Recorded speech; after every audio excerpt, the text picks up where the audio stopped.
1 in 8 people or approximately 13% of the world's population ay merong mental disorder. Base ito sa WHO or World Health Organization. Anxiety and depression are very common. Madami tayong naririnig about this issue and even we can see it sa ating environment. Or baka isa ka sa 13% na nagsasuffer sa mental disorder. People may think na OA lang yan or baka mahina lang ang loob ng isang taong merong mental disorder. Madaming mga tao ang hindi naiintindihan ang ganitong klase ng issue or ang ganitong klase ng kondisyon. That's why me and Doc A are taking this issue seriously, especially sa kapwa natin mga Pilipino who are suffering from this. Right now, I am with Dr. Alvin, or also known as Doc A. Doc A is a family medicine and occupational medicine specialist, and I'm very excited sa mga pag-uusapan namin ngayon about this topic. Once again, welcome to the Wellness Duo podcast. Hello, Doc A. Can you tell me about your mission? By the way, guys, thanks for listening to this first ever podcast by Doc A and your beloved Coach Becky. Thank you for sharing your time with us. And yes, you will learn much from this podcast. So, ang mission ko in life is, yes, I'm a doctor. So, I didn't want to be a doctor before. I was just forced to become a doctor by my mom. But it is in my nature to really help others. So being a doctor is really natural for me. So that's one of my mission. And since the topic now is about mental health, I back in 2010, 11, 12, I had really severe depression. So I struggled with depression. It was back in my training. I had several trainings in residency before. So I had depression. I was not able to cope up. This topic is really, really close to my heart. And I found ways to heal myself even without medication. So actually it's going to be that's going to be another project for me. And later on I found out the link between nutrition and mental health. So that is my purpose to share to everyone. I'm happy because I can share to more followers, to the followers of Coach Becky and to my followers as well. Even ako din, Doc, isa din sa struggle ko noon yung sa mental health ko. Though I was not able to go sa isang doktor to have the final, anong tawag dito, yung Diagnosis? diagnosis, but I had those symptoms and then I was able to, yeah, just like what you have experienced na merong connection yung about sa kinakain natin, sa nutrition natin, and even sa ating mental health, right? Since Definitely. we're having, yes, so our topic for now is about low carb, how low carb boost our mental health and even the clarity sa ating mental health. So, Doc, can you tell me if meron bang mga potential risk of low carb eating sa ating mental health? Kasi merong mga tao ngayon hindi naniniwala and they are so hesitant about low carb diet. So, can you tell us about the potential risk of doing it? Yes, since we're talking about mental health, um, in the context of mental health, yung nakita ko na risk lang for low carb is the brain fog.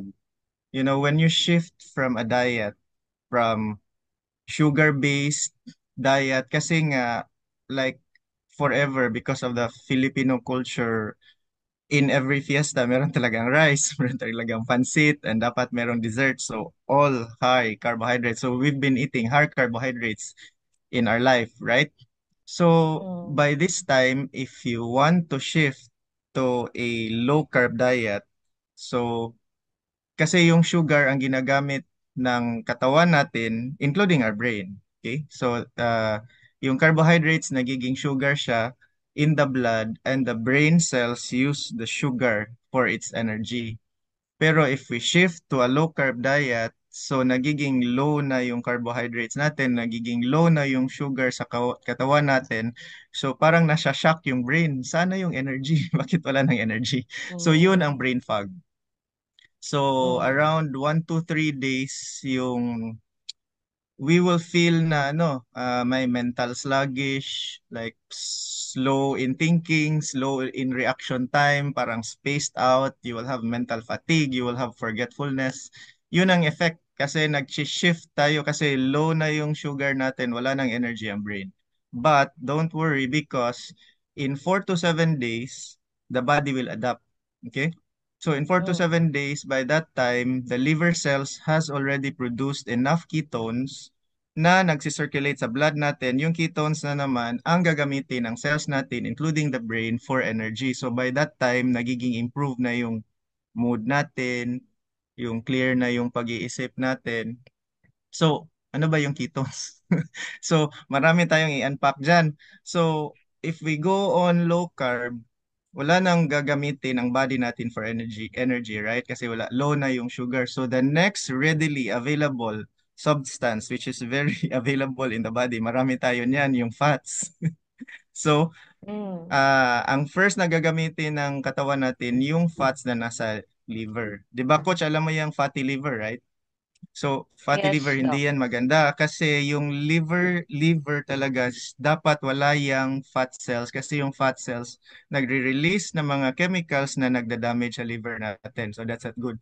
So, we should eliminate fatty liver. And the Mm, treatment dyan, simple lang, di ba? Low carb diet. So, first na gagamitin ng katawan natin is to metabolize the fats in the liver. Next na gagamitin is yung mga visceral, what we call as visceral fats. Yung visceral fats naman, yan yung mga fats na nagsasurround ng ating mga internal organs. Kidneys, pancreas, intestines, yun, marami dun. Especially if your BMI is very high, like you're overweight, you're obese, marami kang visceral fats. Visceral fats are also very dangerous because they will also release chemicals that can damage the other cells, the other organs. So yun, that's number two. Number three, lastly, yung subcutaneous fats na naman ang itutunaw ng katawan natin to release, to make ketone. So yung mga dito, right? Subcutaneous fats. Subcutaneous fats meaning mm, fats under the skin, yun ang last na gagamitin. Okay, so fats from the liver, fats from the organs, surrounding the organs and the skin. So yung pag nagagamit na yun, natutunaw na yun, nagre-release na ng ketones by 4 to 7 days after doing low carb or ketogenic diet, mataas na yung ketones sa blood natin. So napipick up na yun ng brain cells natin. So our brain cells become energized. So just like magic, di mm, ba? So after the brain fog, then you will get the benefits of the low carb diet because you will have it's like you will feel worse kasi nga brain fog 1 to 3 days, and after mm, feeling worse like mental sluggish or slow in reaction, after that your brain cells will shift from sugar, no, using sugar as energy. Now it's shifting to ketones for energy and it will become energized. So you will have mental clarity, mood stability, yung mga effects. From high carb to low carb, yun yung isang potential risk in the context of mental health. Pero sa katawan natin, this is a warning ha, but this is out of the topic. If you are diabetic, and you have insulin injections, you have medications for diabetes, please consult your doctor or you can talk to me because whenever you do low carb and you have medications for diabetes, possibly magha-hypogly ka. Hypoglycemia meaning very low sugar and that's not good also. You will collapse. So sometimes I tell the patient I will uh, make the dose into half, one half na lang before he or she will start low carb diet para hindi magiging very low yung sugar level niya. But that's a totally different topic. The potential risk from shifting high carb to low carb in the context of mental health is yes, itong brain fog. Kasi you will think na, oh, mm, naglo-low carb na ako, bakit I feel tired?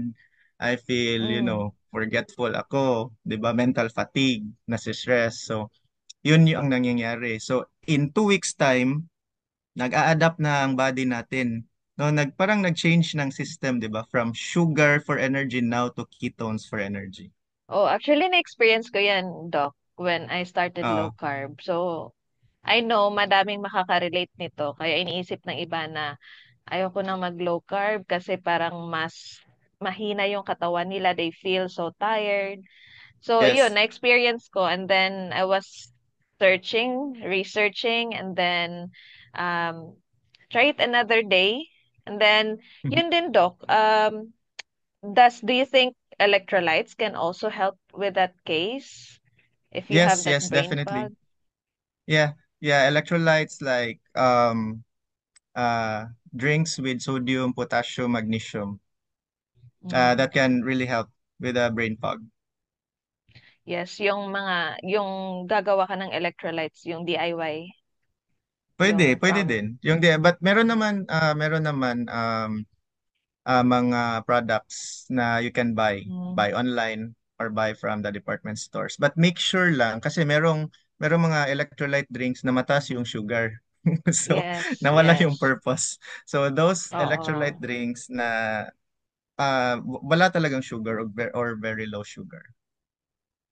Yes, thank you for that, Doc. And you've mentioned about that low carb diet can really affect sa ating mood stability and clarity. So, Mm-hmm. in what way, Doc? Like how? How does it really affect? You've mentioned many things Um, earlier. Yeah. yeah. So let's tackle that one by one. So there's a study in 1920, more than 100 years ago, right? Uh, in Mayo Clinic, they're studying children with epilepsy. Okay, so Mm, they noted that fasting reduced seizure. Kasi epilepsy, 'di ba? In children. Okay. And this was the time before anti-seizure meds were discovered. So wala pang meds for seizure, wala pang meds for convulsions at that time. So they were experimenting on the diet. So they found out that if they fast the children, the seizure will reduce. But we cannot have fasting is not sustainable long term, 'di ba? We need to eat. So they mm, did was to change the diet to ketogenic diet. So what is that? So that's low carb diet actually. Low carb, very low carbohydrates, moderate proteins, and then high fats, healthy fats. mm. So what they found out that the symptoms were really controlled. So the explanation for that is that ketosis, yung release of ketones, they control the brain chemicals because our brain have chemicals, right? The chemicals in the brain control how the brain works, also called neurotransmitter. So I will make mention of gamma aminobutyric acid, and glutamate. Okay, so GABA is para yung GABA na chemical is para yung brake. Kung sasakyan pa, brake pedal. Yung glutamate Mm, naman is para siyang yung sa gas pedal. So GABA is the is the brain chemical that will keep the brain relaxed.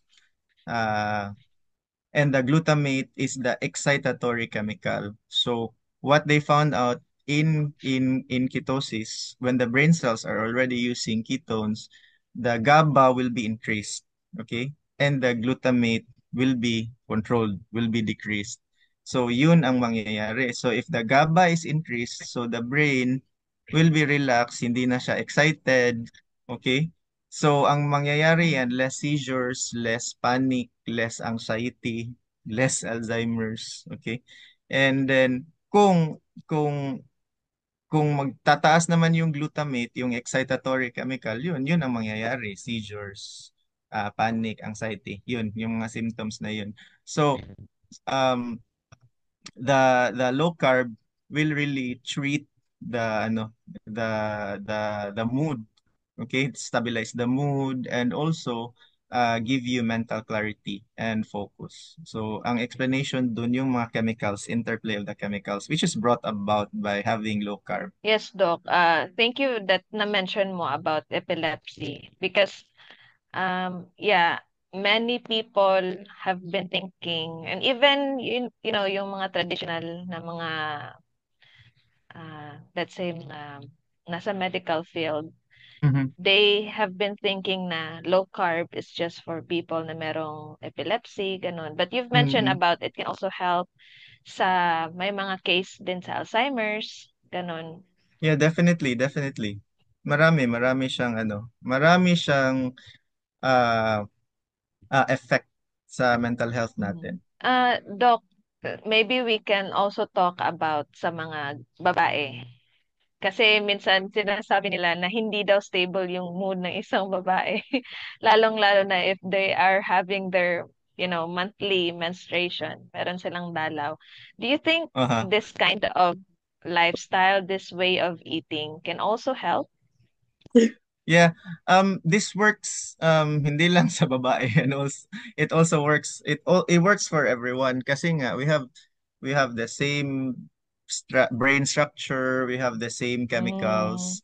And the interplay of the chemicals is very important. So if magtataas yung isa, bababa yung isa or bababa everything, then you will have those symptoms. Yes, yung mga babae will still experience those mood swings, but hindi mm, naman siya extremes. I mean, if you experience the mood swings, like you get stressed, you get anxious, nagagalit ka minsan, hindi siya extreme, and then you will bounce back to a more focused, more stabilized level right away. Kasi nga, yung chemical sa brain mo, controlled naman siya.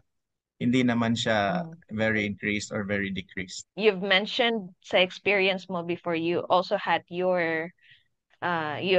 depression before, right? Yes. So, meron akong tanong, Doc. Can reducing or how did you start or paano mo sinimulan yung paglo-low carb mo? Did you cut the carbs immediately and then, yeah, what was your experience about it when you reduced the carbs? I really went into very strict low carb because I've been experimenting with many diets already. I had low fat diet, I had Mediterranean diet, I became a vegetarian. So I experimented, and then I did not see any good results with the other diets in terms of kasi I was hypertensive before, and I also Mm. had fatty liver before, and my cholesterol before were elevated. So when I went to low carb diet, I was able to control. So the especially the high blood pressure, I was able to bring down my blood pressure even without medications. And then also the sugar level was reduced because I was already borderline, and the fatty liver nawawala na. So going back to your question, ako kasi if I focus my mind on something, it's just one click. So that's just me. But for other people siguro, pwede naman start like yung sa mga videos ko. I always advise patient if you are eating rice 1 to 2 cups per meal, so start lang muna ng 1 cup per meal. Okay? And then after 1/2 cup per meal na lang, tapos 1/4 cup, yun. Transition lang talaga. So first cut out yung rice, second cut out yung snacks, third cut out lahat ng carbohydrates, yun. Transition lang. Kasi nga, Wow. ayun, magha-hypoglyc ka, masasakit yung tiyan mo, meron marami. So my point is, if you're going to be very serious with that, you can ask me for guidance or ask Coach Becky for guidance because we will guide you. Doc, that is very helpful kasi madaming gustong magsimula sa low carb. Ayun nga yung kadalasan nilang tanong, nahihirapan sila how to start. Yeah, that's a very nice way to start low carb. Kasi Mm, hindi naman tayo, we're humans, hindi naman agad-agad makakat natin yung carbs or even yung rice kasi we're Asians. yes, Parang yun na definitely. yung nalakihan natin na rice is life, ganon. So, Yes. that's a very Um, helpful way. Little by little, and one step at also, a time. Yeah, one step, baby steps.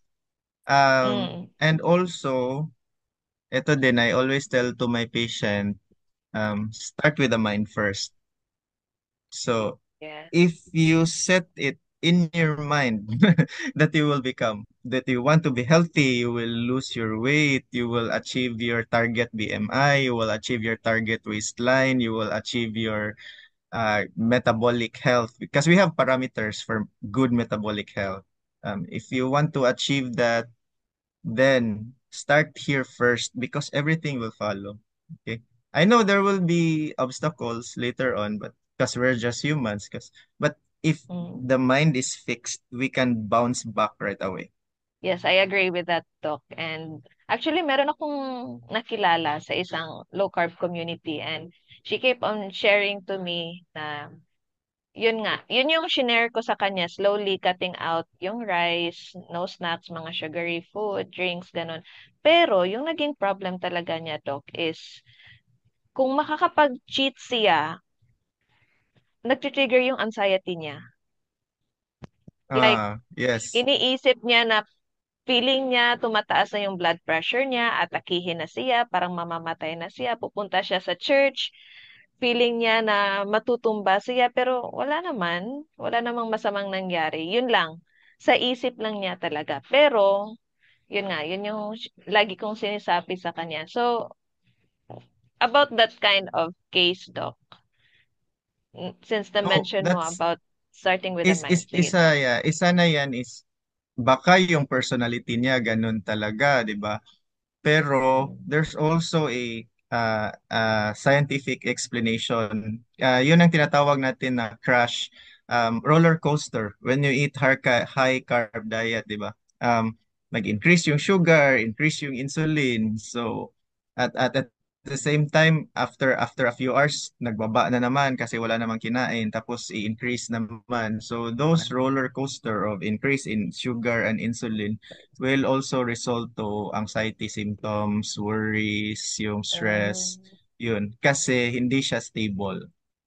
So that's why mm, in my post previously, humans are not meant to eat 3 times a day. Kasi yes. yung repeated increase in insulin and sugar in the body is not good. Hindi siya good. We can talk about that later on. Okay, thank you, Doc. And can you also tell us some specific low carb foods that can support sa ating mental health? Okay, so how low is low? Okay, so there are three actually levels. So low carb, ketogenic diet, or very low carnivore diet. So casual low carb lang, ano lang siya, 50 to 130 grams of carbohydrates per day. That's just low carb. Okay, okay na din yun, di ba? Mm. Next is ketogenic diet. The ketogenic diet is 20 to 50 grams of carbohydrates per day.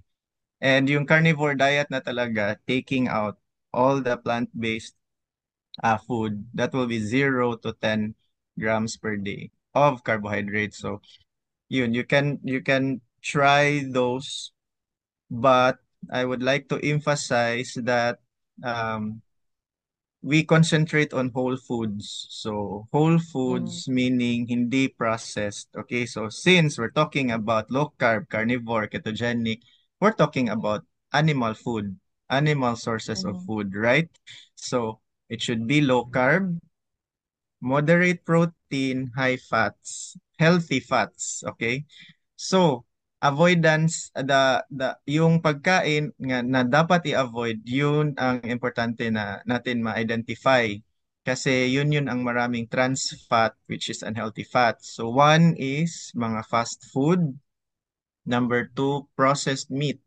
Processed meat is yung mga hotdog, sausages, okay, canned goods, yun. Tapos yung mga vegetable oils, they are very highly processed, ultra Mm. processed, okay, not good also, okay? And and also when you want to eat vegetables, you should eat those veggies that are um low carb. So choose the veggies that are low carb, and also those there are many fruits, also majority of the fruits are high carb. So I tell this to my diabetic patients, if your sugar is not yet controlled, no fruits talaga. So, Mm. yun lang yun. Can you tell us, Doc, if what kind of low carb you're currently doing? What I'm using now is are two diet strategies, which are very effective. Low carb plus intermittent fasting. So that's what I call LCIF. So um, I usually eat around 1 or 2 p.m. Yan ang breakfast ko.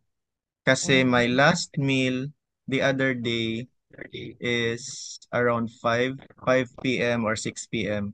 So I usually go 18 hours or 20 hours fasting.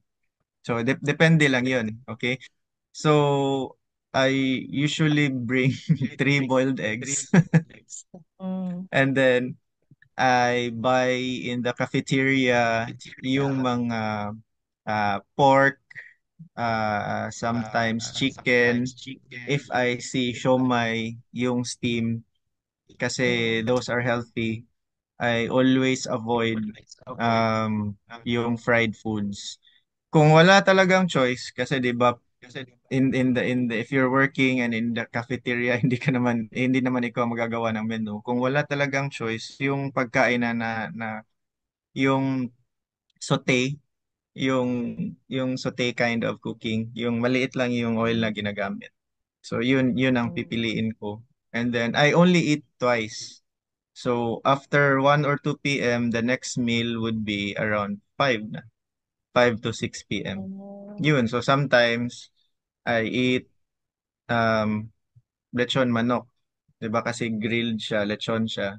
Or Mm. sometimes I eat liempo. Okay? So I Mm. make sure na kasi yung liempo ano din siya, parang lechon din. So hindi nakalutang sa Mm. mantika.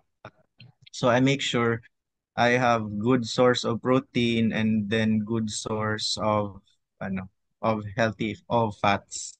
And then some obviously I eat vegetables, yung green leafy vegetables kasi cabbage, lettuce kasi they are low carb. So Mm. yun ang that's my day. And Mm. and I Okay. must say na yung intermittent fasting hindi siya nakaka-affect sa schedule kasi I go on clinic 9 a.m. so parang sunod-sunod na yung patients and then I transfer to another hospital, sunod-sunod na yung patient. So if I take time to eat, go to a mall or go to a cafeteria, it will disturb my schedule. So now I'm okay with intermittent fasting. Sometimes nag-uoma din ako. Ah, wow, very inspiring. Kasi sa busy schedule mo, you're still yung disiplina pa din sa sarili, sa mga kinakain Yeah, mo. kasi busy ako, sometimes I forget to eat. Yun. Kaya para. But during the time that I eat though, I make sure na nakukuha ko yung total caloric requirement ko for the day kasi Mm. mamamatay naman tayo kung yung caloric requirement mo hindi mo nakukuha, di ba? Mm. Especially now Oh. that my weight is going down. I'm now 65. So I want to bulk up. So I'm sometimes eating complex carbohydrates to increase my weight. Mm. Doc, that's a very nice thing that you open about caloric requirement. Kasi madaming mga tao are very against to calories when they are doing low carb. I don't know if you have noticed this sa low carb community, but I've met or I've seen a lot of people sa mga posts nila that they say Mhm. that, you don't have to count your calories while you are doing low carb. What can you say about that one, Doc? Because for me, ngayon buntis ako, I'm not literally like checking the calories na tinitimbang ko talaga, but at least I know yung mga kinakain ko is not sa too low calories for me. So, Mm. yeah, Ka- again.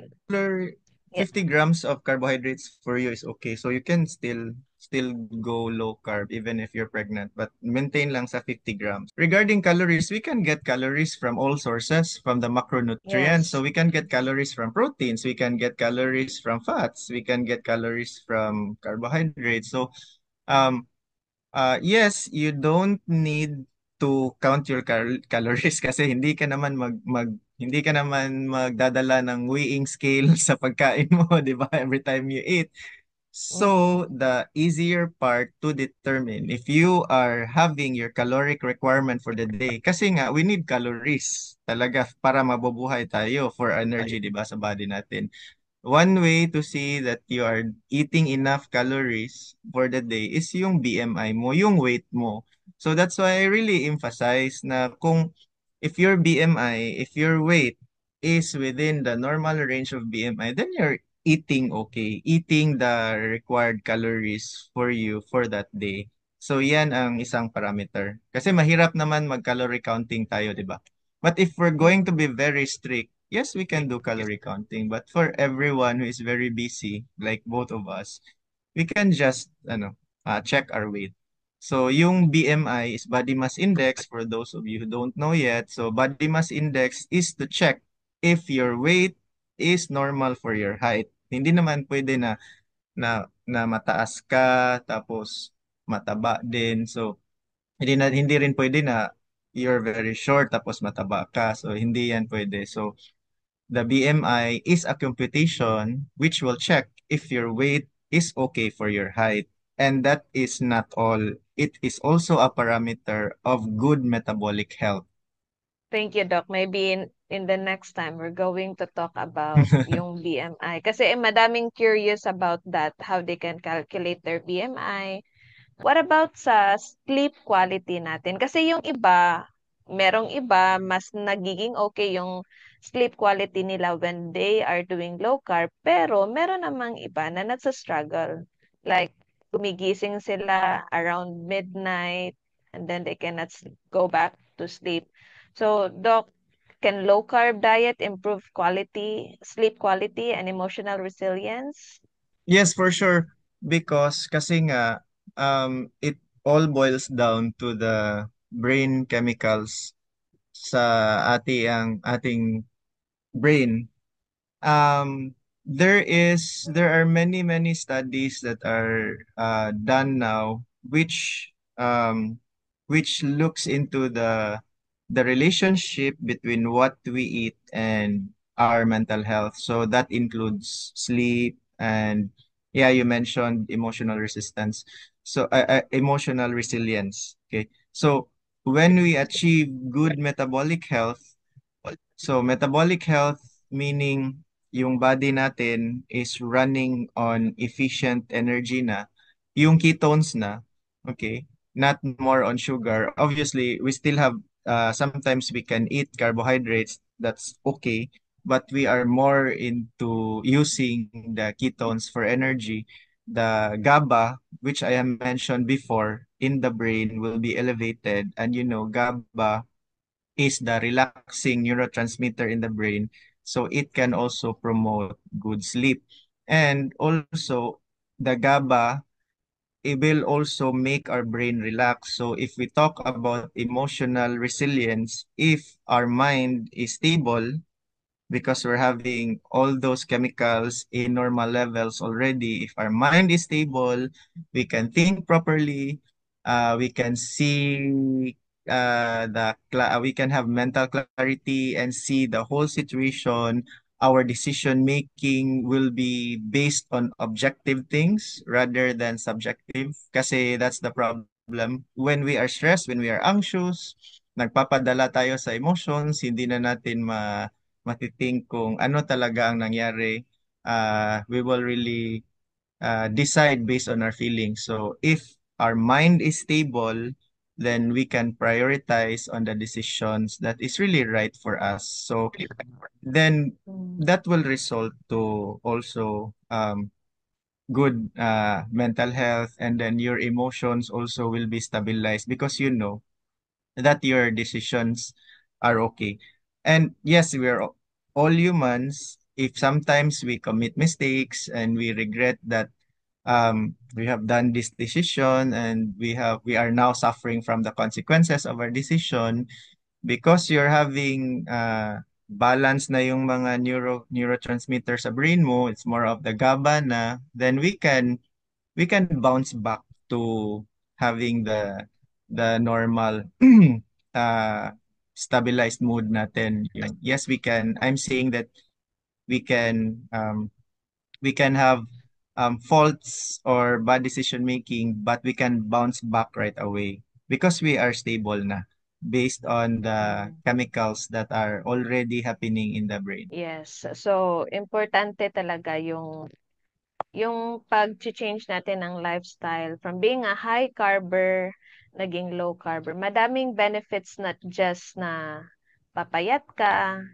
you will reach your BMI, but at the same time, it will boost your mental health and you will have the For sure. clarity sa mind mo. uh, ano maging stable yung mood. So if your mood is stable, you have, open your mind, mas focus ka, yun ang benefits talaga niya. Tapos anxiety symptoms and the depression symptoms will be decreased. Kasi just to add, um what happens in the body also happens in the brain, right? So Mm, the three root causes of poor health is number one, oxidative stress, number two is inflammation, number three is insulin resistance. Okay, so those are really medical terms. So to unpack them one by one, baka mag-nosebleed ka, Coach Becky. Kasi puro medical mm, terms na. So, oo. just to explain it in a nutshell, what happens in the body also happens in the brain. So, if we eat a lot of high carbs, so we are using glucose for energy, 'di ba? High carbs. Mm, But hindi siya efficient kasi when we use glucose for energy, hindi lang energy maproproduce, meron ding maproproduce na free radicals. Yung free radicals na napoproduce sa katawan natin, and we have lots of those because we are eating high carbohydrates like forever, di ba? mm, Since we were a child. mm, Since we were a child, yes. high carbohydrates talaga hanggang ngayon, 30 something, 40 something. So marami na tayong free radicals, and those free radicals or oxygen species can damage our cells, can damage our organs, can damage our DNA. Okay, so that's not good. And that will result to inflammation. Okay, so ano ba yung inflammation na yan? Inflammation is actually a defense of the body to fight off like bacteria, virus, or any offending agent that goes into the body. Acute inflammation or short inflammation is good kasi, for example, may kagat and dito sa skin natin, okay, so papasok yung bacteria. So, the body will release inflammatory chemicals to go there, kaya siya nagre-red, kaya siya masakit, kasi nagre-release ng WB cells, the WBC, white blood cells. They will fight off the infection to kill the infection, and after that, healing will happen. Di ba yung sugat natin na heal man on its own? Di ba? Mm, So that is short-term inflammation. What happens if we eat high carbs, yung inflammation na prolong. So imagine, ang body natin para siyang in attack mode always. Parang in mm, attack mode always if we're having inflammation in the body because of the free radicals that are produced. Hindi lang madadamage yung bacteria or yung offending agents na papasok, pati na rin yung mga normal cells natin na damage kasi may prolonged inflammation tayo.